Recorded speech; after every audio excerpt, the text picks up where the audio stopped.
the cyclic process. So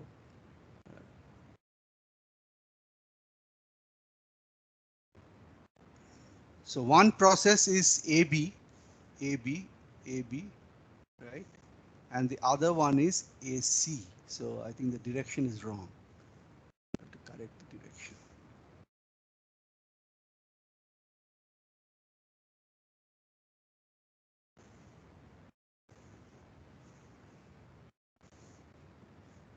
Other one is AC.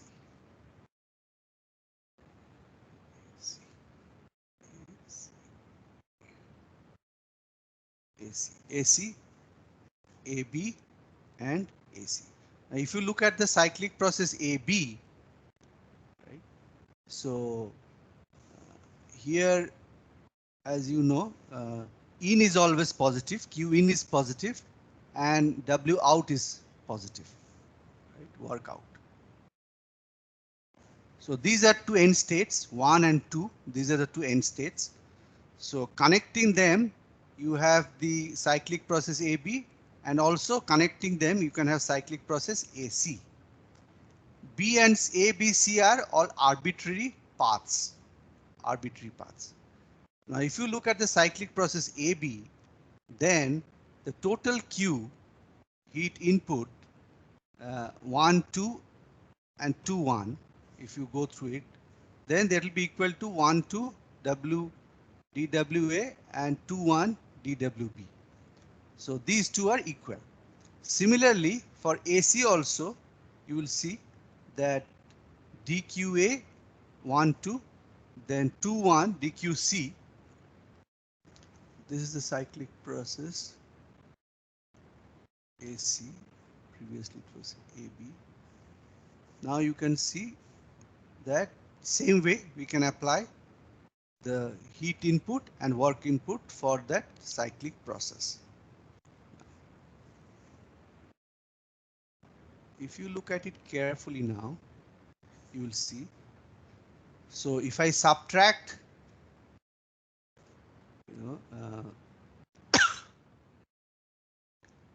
the AB minus AC, if I do,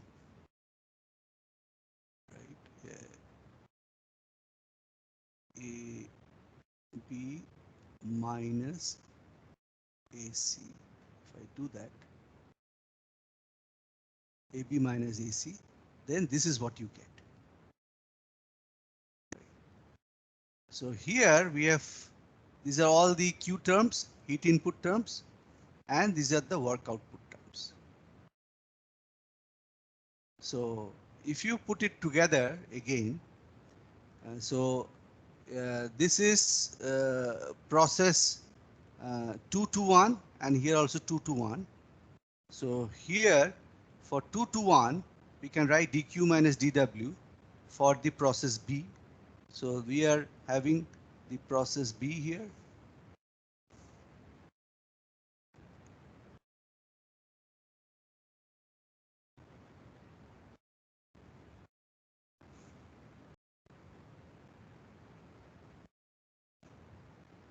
See here, right? So two processes that we are looking at very carefully. So you can see that finally what we see is dq minus dw, one is in and the other one is out. They are, as long as the end states are the same, whether it's path B or path C, they always give the same result, because that means they are only dependent on the end states 1 and 2, 1 and 2, right? 1 and 2 are important. So we can see that dq minus dw, any path connecting 1 and 2, it's a path function, right? So each of them are path functions. So each of them are path functions. Each of them are path functions. Okay. But this one is a state function. This one is a state function, D. So because it depends, so each of them are path functions, but when you put it together, it is a state function. It depends on the states. It depends on the states 1, 2, right? So 1 and 2. So what is this E? So what is this E? E is U internal energy, kinetic energy, and potential energy. Out of that, internal energy is mCv dt, du. The change in internal energy is mc. This is how you can calculate. So here you can also write d because now you know the difference between right. So this is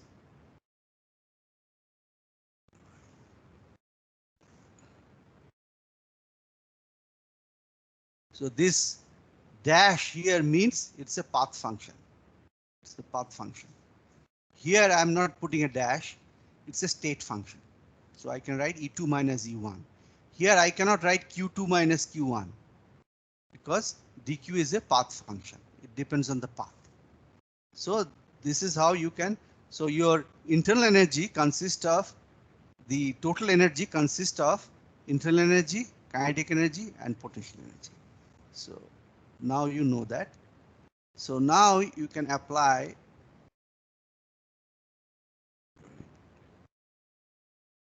So this becomes our very important relation that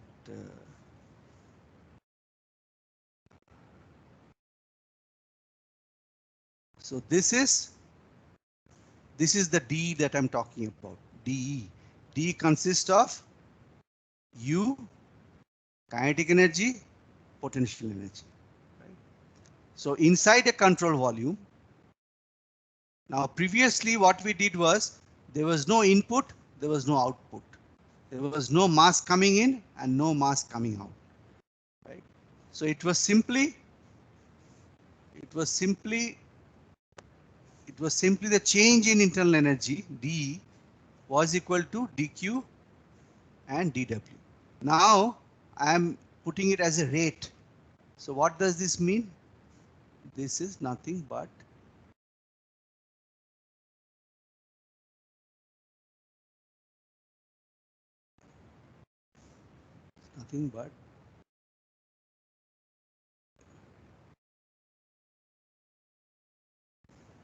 and this is nothing but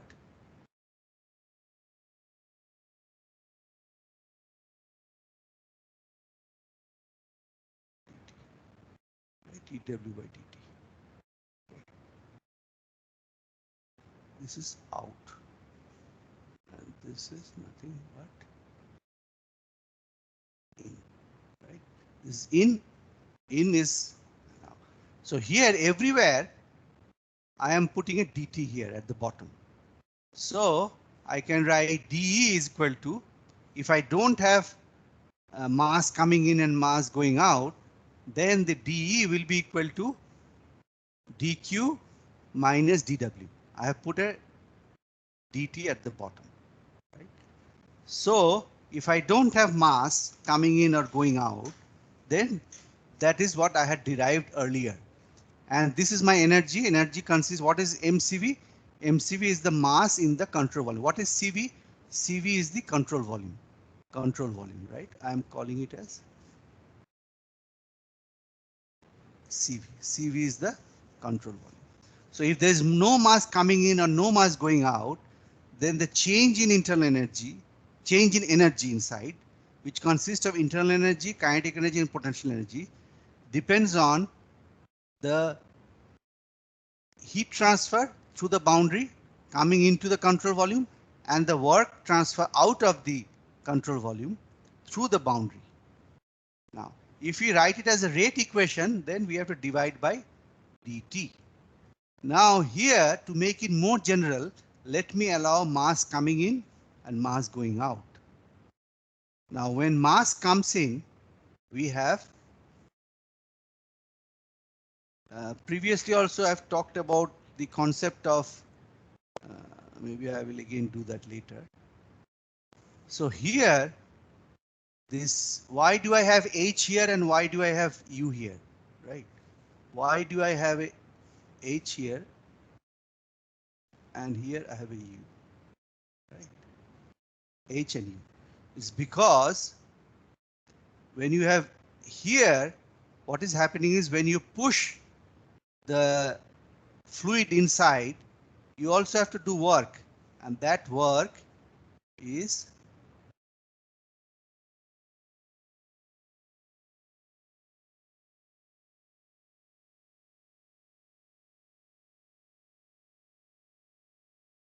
H plus PV. Right? So that is the work. Sorry.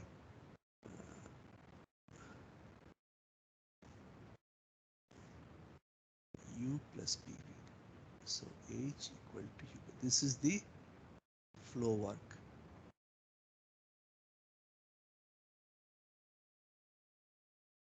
Right? Flow work. So the units are also matching. This H is this is joules per kg. H is U is also joules per kg. Now let me tell you the notation that we will use is capital is joules and small is joules per kg. Specific property.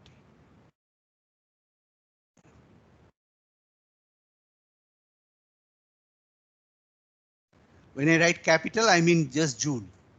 And when I write small, it means joules per kg. Right? So this is H, U are small. Right? So similarly for E also, E capital means mass, it is joules, and small e is joules per kg.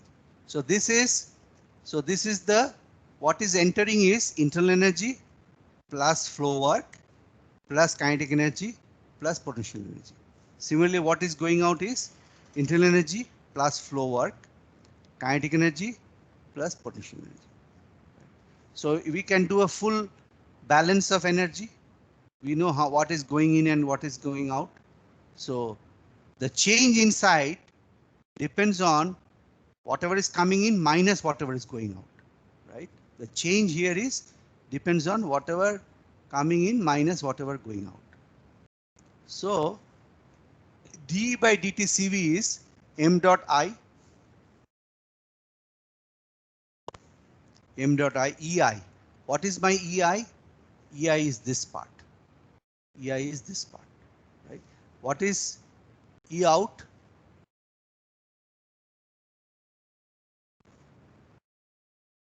What is my E out? What is my E exhaust? Actually, I should write out. The notation I should correct it. Consistent notation I should have. So coming in, going out, right? And then this is the through the boundary. This is through the inlet outlet. So this is through the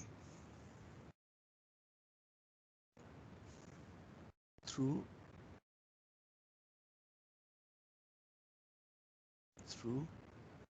inlet outlet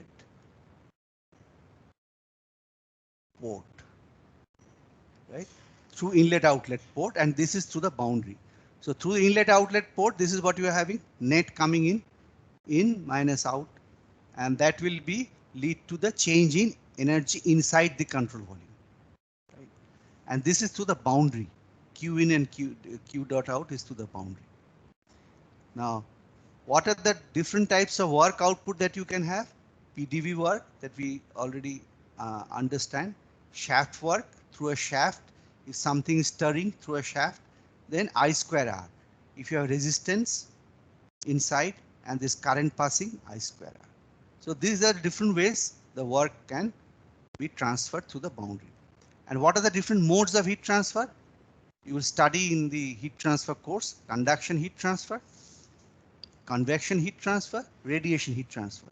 Thermodynamics will not tell you how to do conduction, convection, radiation calculations. That will be taught in a detailed course of heat transfer.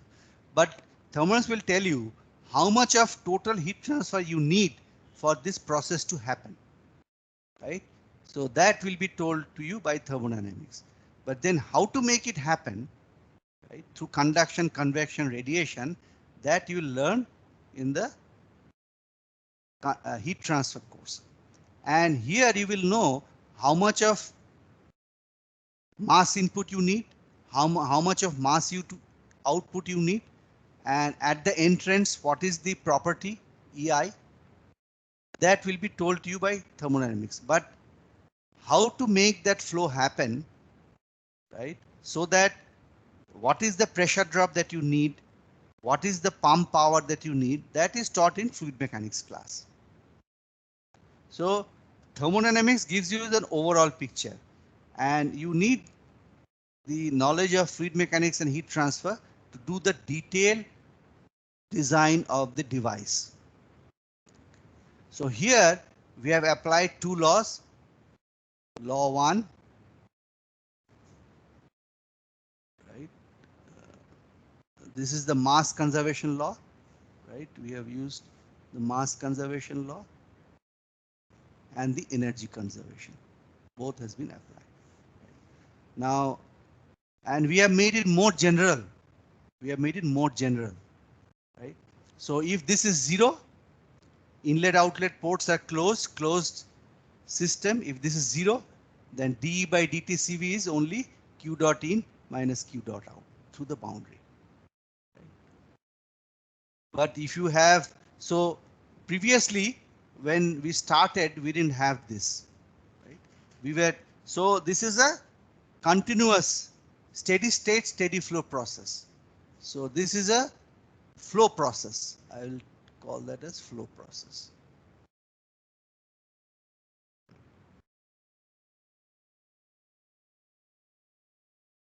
Right, flow process. So it's flowing in.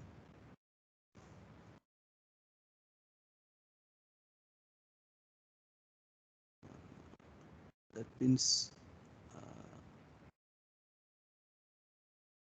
flow in and flow out, right? Flow in, flow out, flow in, flow out. That means open system, open system or open control volume. We already know closed system, open system you are familiar with. This is a general open system.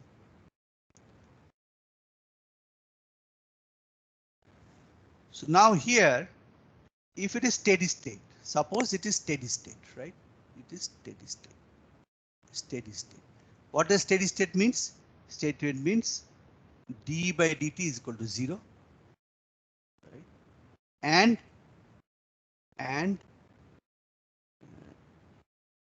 m dot I is equal to m dot out.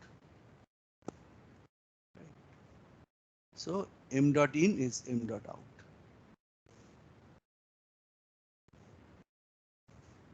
Right? So then that means it is steady.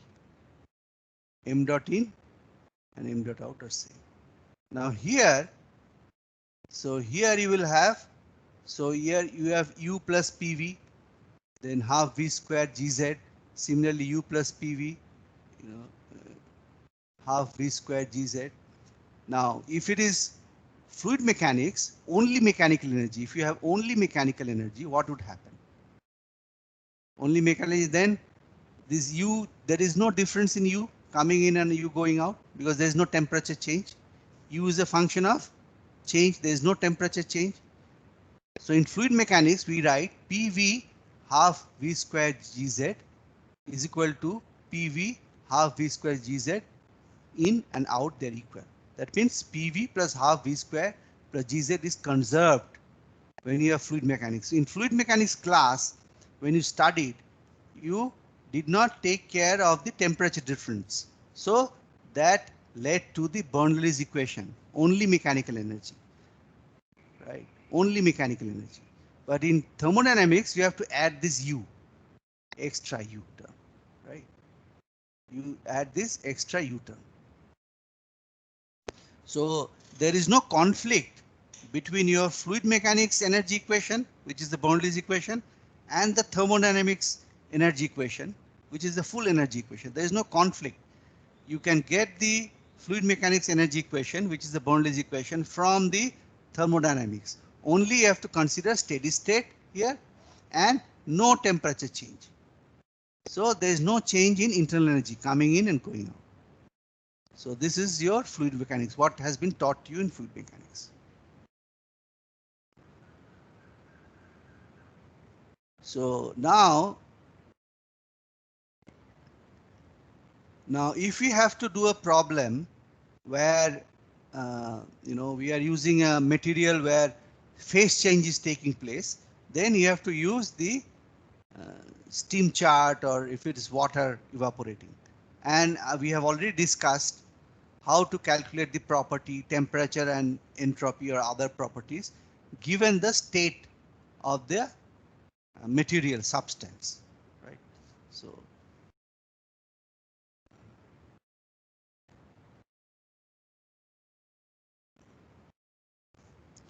this is your nozzle. Maybe I've done it before. Quickly, let us go through it. So this is the nozzle that we have. So dm by, so this is our mass balance, right? And this is our control volume. So inlet and outlet between 1 and 2. 1 is the inlet and 2 is the outlet. And you have boundaries. So these are the boundaries of the control volume. Steady state means change in mass inside is 0. And if it is insulated means this is 0. This means insulated. Right? This means insulated.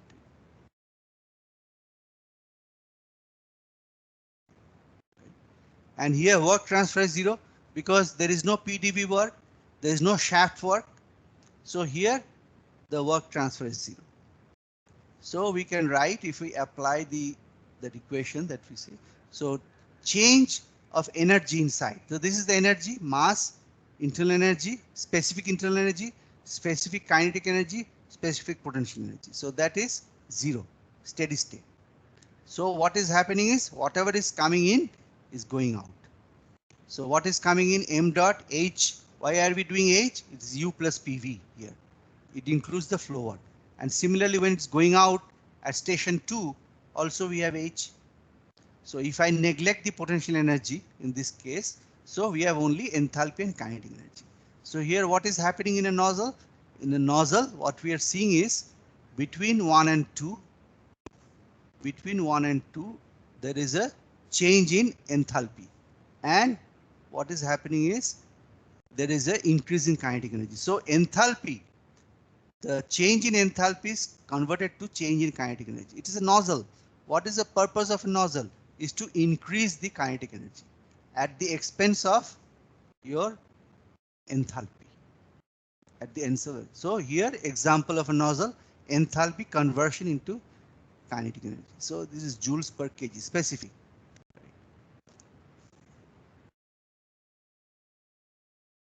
So now concept of a throttle. What is a throttle? Between 1 and 2.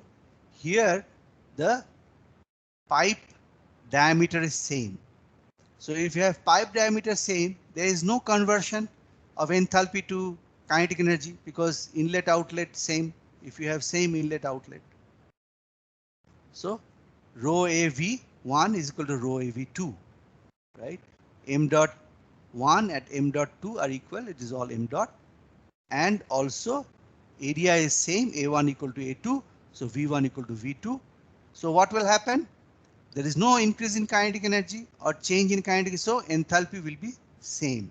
So this is a orifice is a constant enthalpy, but the pressure will drop. Why pressure will drop? Because here is a small orifice. If you do fluid mechanics calculation, you'll be able to get the pressure drop. So for that you will need fluid mechanics to get the pressure drop. But thermodynamics will tell you that enthalpy will not change, right? But pressure will drop.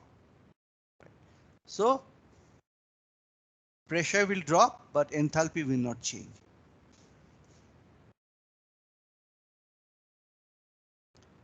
Now here we have what is called a work transfer device.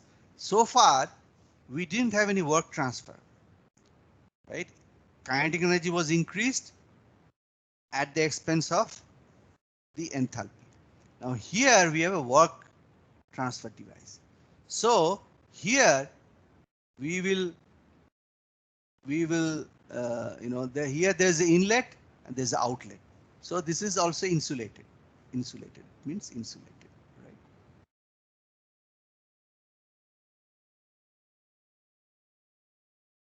Insulated. I didn't I didn't take this thing on, right? I was supposed to. Achha, somebody has done it, so it's fine. I was. So in, and this is out. So this is a turbine. What is a turbine?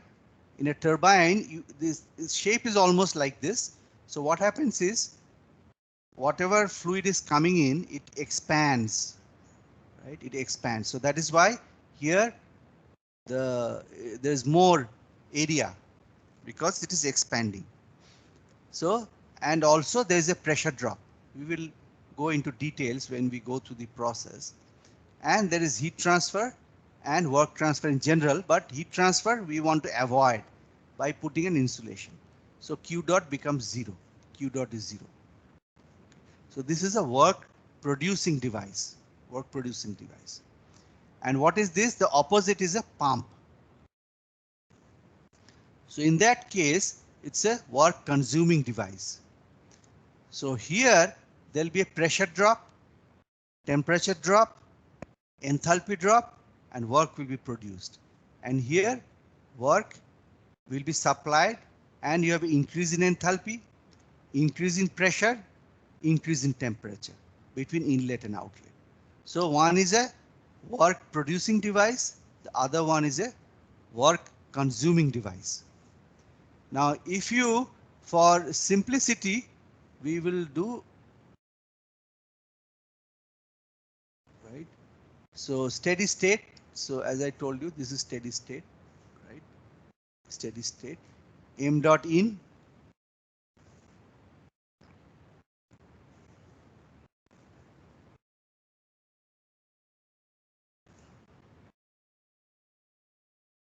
M dot in is equal to M dot out, right? Is equal to M dot, because all steady state, right? So this is the mass balance and this is the energy balance.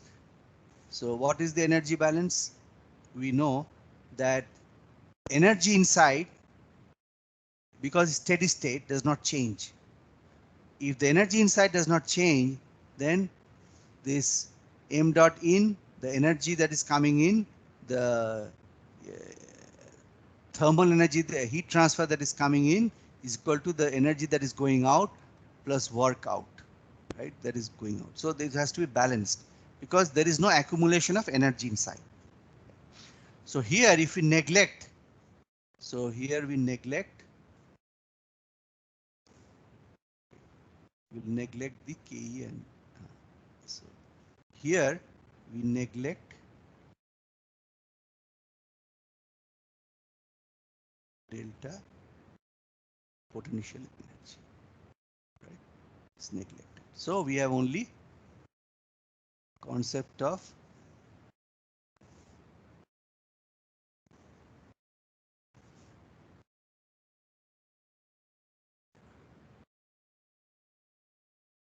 H plus half V square in, because there is flow, so that is why we have H, not U. H is U plus PV, where V is the specific volume. Similarly, so there is change in enthalpy plus kinetic energy coming in minus enthalpy plus kinetic energy going out. So and this is the work out. So if it's a turbine, if it is a turbine, then what will happen? The work out is work producing, positive. If it's a pump, work out is negative. It will come out to be negative, right? So here enthalpy plus kinetic energy is giving out the work, right? Enthalpy of kinetic energy is giving out the work. So we have talked about enthalpy drop and then kinetic energy increase, and here it's combination of enthalpy plus kinetic energy change which is giving you work. So normally the kinetic energy change is very small, so it is enthalpy converted to work. Normally delta Ke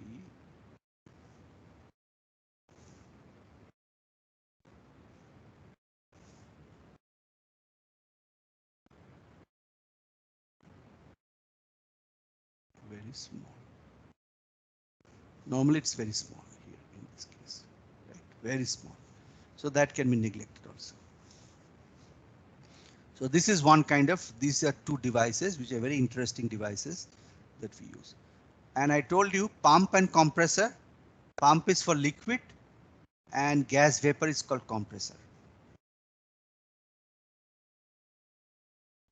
Now you have a heat transfer device. So we have talked about devices where there is neither work produced nor work consumed, which is a nozzle or an orifice. Then we talked about a device called a turbine, and another device working in the very similar to that is a pump or compressor. Now we will talk about a heat transfer device. In the previous devices it was all insulated. Now there will be heat transfer.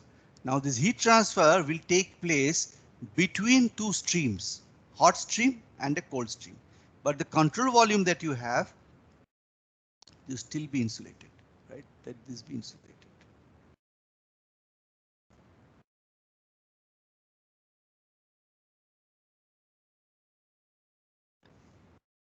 So insulate,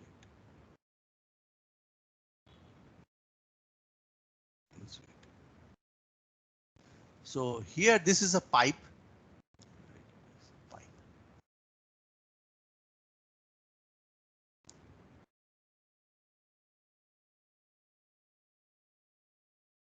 This is the pipe. So through the pipe there is some flow of some fluid, and outside, this is outside. So whatever is coming from outside,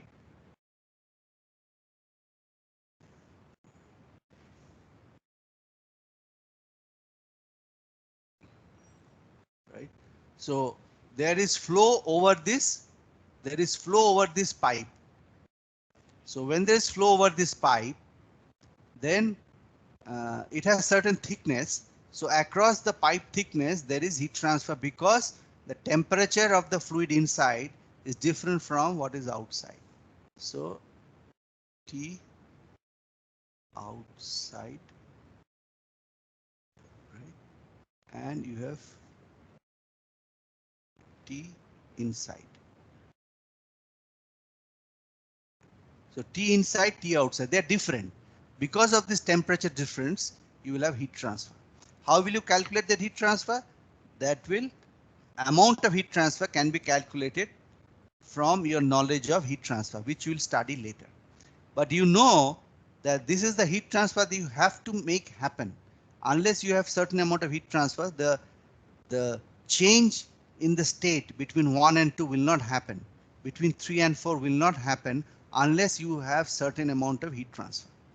That you will get from thermodynamics. And how to make that heat transfer happen, that you have to design based on your knowledge of heat transfer. So let it be insulated, steady state insulated control volume. So here this is m dot 1 is in, m dot 2 is out. So this is this is m dot 1 is in and 3 is also in. These are two ins and these are two outs, right? So in this case, these are two different streams also. Right?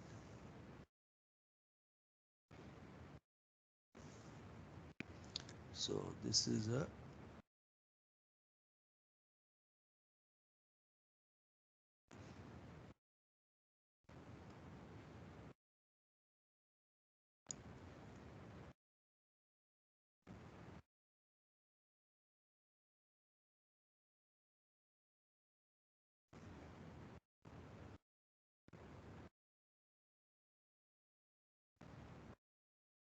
stream A, stream B, right? 1 and 2. 1 and 2 is stream A and 1 and 2 is stream B. One is hot, the other one is cold. So having two different temperatures. One is going through the pipe, other one is outside the pipe. And the pipe is normally in some sort of a serpentine type of a thing, right? Several folds, and then it goes out, because we need to conserve space, and we need to,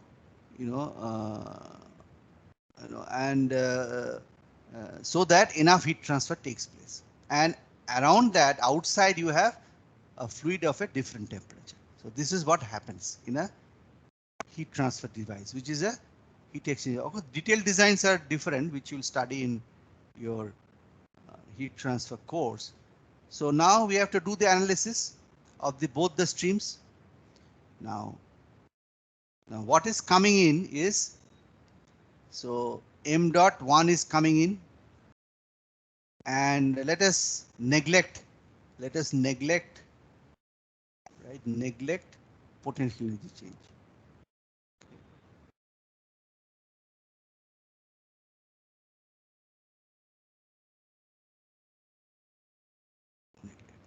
So coming in, enthalpy plus half V square, that is the kinetic energy, and m dot 3, that is also coming in, right? This is all in, 1 and 3 are in, and 2 and 4 are out. So this is coming in, and is equal to going out, 3 and 4, they are going out.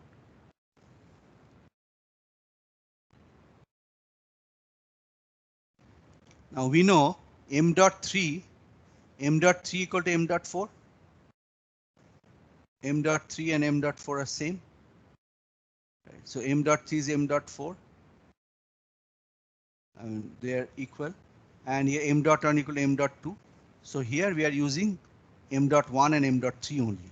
There are two streams. M dot 1, they're equal. M dot 1 and m dot 3 we are using, because these are two streams. It is continuous flow, and it's steady state. So H1 delta H, 1 to 2 and 4 to 3. So this is the increase in enthalpy, 3 to 4, and increase in enthalpy, this decrease in enthalpy, and this increase in enthalpy, right? 1 to 2. The 1 to 2 it increases, and 4 to 3, between 3 and 4 it is dropping. So 4 is more. Okay.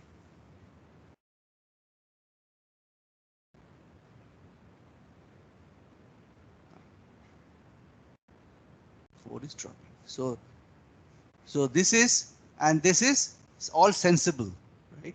Enthalpy change that you are having, this is all sensible here. And so dH, Cp dt. So you have to know the temperature change between 1 and 2 and 3 and 4. Basically temperature, if there is no phase change. It is called sensible heat. Sensible heat. Right. I have to write it correctly.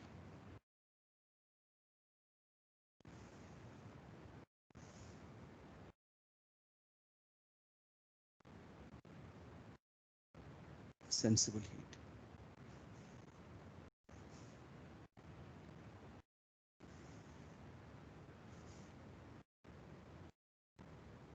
Sensible NIMS.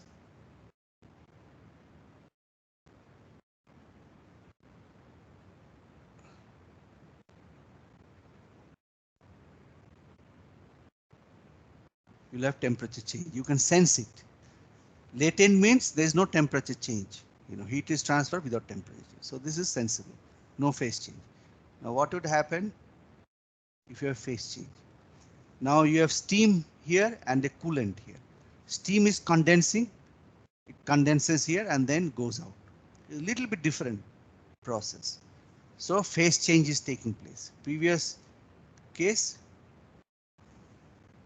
phase change did not take place, right?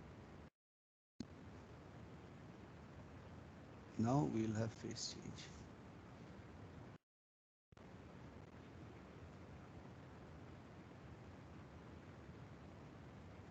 Phase change. So if you have phase change, H3 minus H4 is not Cp T3 minus T4. The phase change, this does not happen. You have to read up from your chart. From the chart, you have to look up. from chart, right? I have already talked about the water steam diagram where it goes from liquid to vapor. Right? So that you have to see and look up the chart and find out the H3 and H4. You cannot use this relation because there is a phase change. So similarly, same thing you will do. You know, the thermodynamic equations are the same. Only thing is that H3 minus H4 is not Cp, T3 minus T4. If it's a coolant liquid, then it's fine. There's no phase change here. Steam is having the phase change. So this you have to look up from the chart. What is the chart that I'm talking about? This chart. This chart, right? Here, this is a saturated liquid line, saturated, and the vapor, saturated vapor. So this is, right?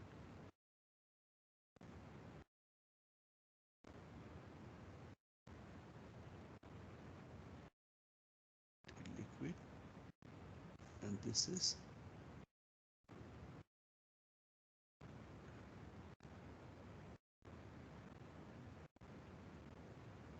saturated vapor. So it goes from, and here this is liquid, liquid, and this is vapor. In this case, steam would be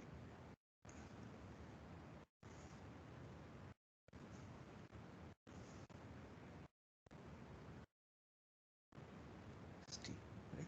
So this is along a constant pressure line, along constant pressure line. Say, for example, you have a process from 1 to 2. Say some process from 1 to 2, right? So here, say in a pressure cooker, say let us have a pressure cooker here.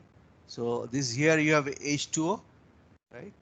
And because of some reason, the pressure is increasing, right? In a pressure cooker, say in a pressure cooker, the pressure is increasing. You are having, the pressure increases, the volume increases. So, and what is happening is as it is shifting here from saturated condition, it goes to vapor condition, right? It is fully liquid here. Pressure changes and the temperature is also changing.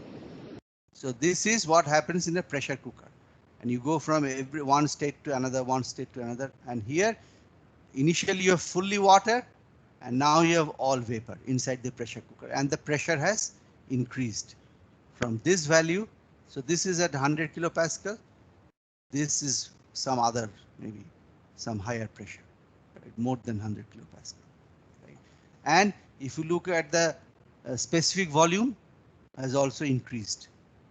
Specific volume has also increased. So this is what happens.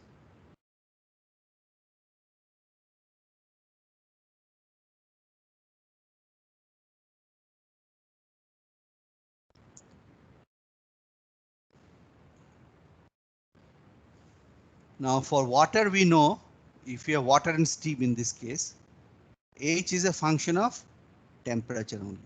So you can look up the chart or whatever, depending on temperature, the H will change. But when it is steam, it is dependent on both pressure and temperature. That is what you will see. In general, H is always dependent on pressure, temperature, and when phase change is taking place, you also have the vapor fraction that we have discussed. And where there is phase change, then H is a function of water plus steam, and P sat, T sat, and X. X is the vapor fraction, right? X is the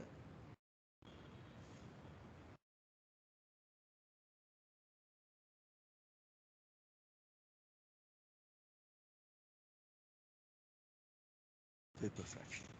But since P sat, P saturation and T saturation, they are related.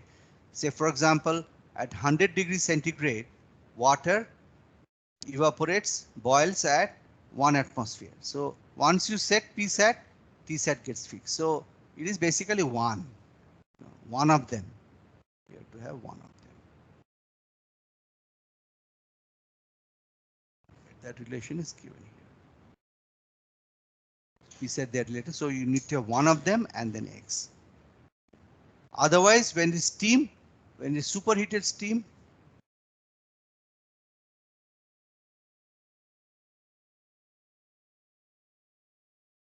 what is superheated steam? Superheated steam is when it's fully saturated and then you have heated it up. Right? It is like your vapor, pure vapor. Then P and T.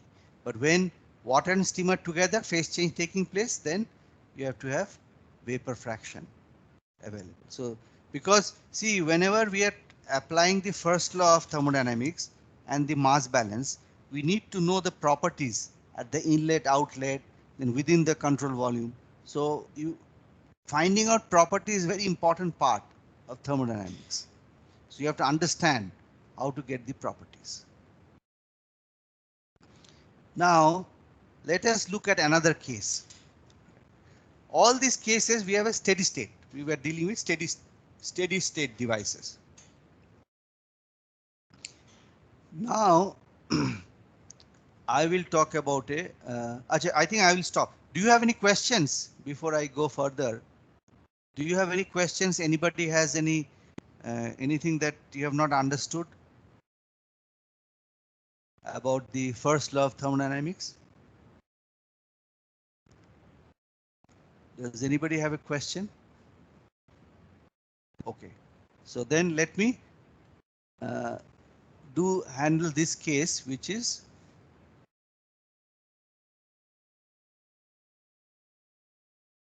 not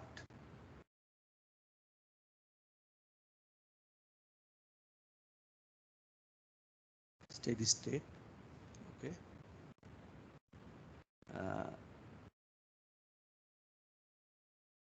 Process. Okay, so this I don't have to do.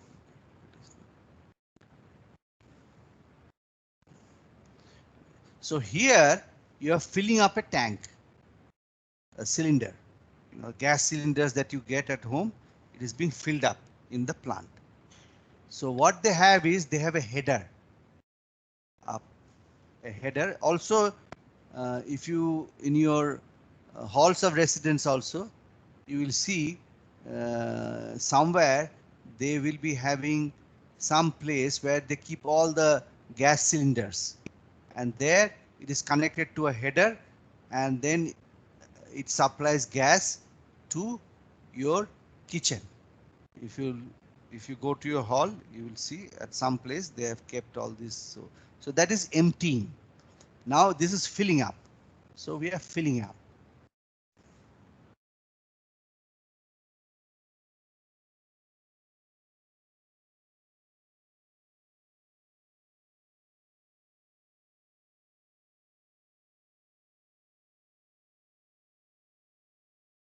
Filling up of a gas cylinder. It's not a steady state process. So you have a header where the pressure and temperature of the header is known, and one by one you have to put the gas bottle and fill it up. Right? And you will go inside, the state will change from initial to some final. The pressure and temperature will increase. Now we can say theoretically, we can say let Mi initial condition be 0 initially.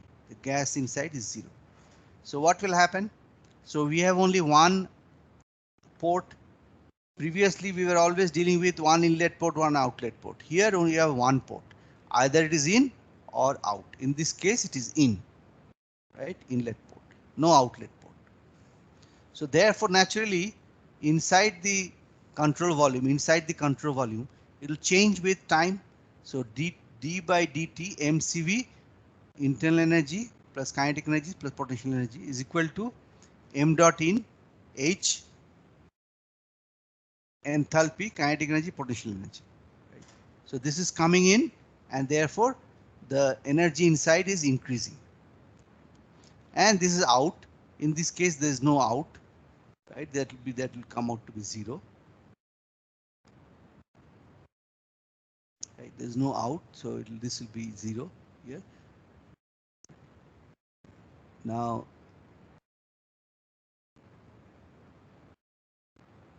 Why did I write this?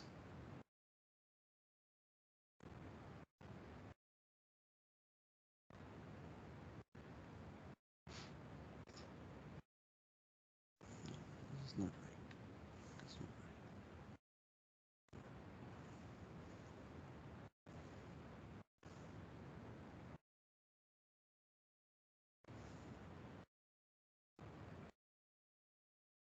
So here inside the control volume, this is not equal to 0, right? Control. Previously, we were always taking it to be 0. Now it is not 0. Not 0. Not 0. So this can be analyzed. I think we will stop it here. I will do it in the next class. I will continue this in the next class. So let us end it here. Right, let us end it here. And if you have any questions, you can ask me. I think I will post some tutorial questions in the in Moodle today. Now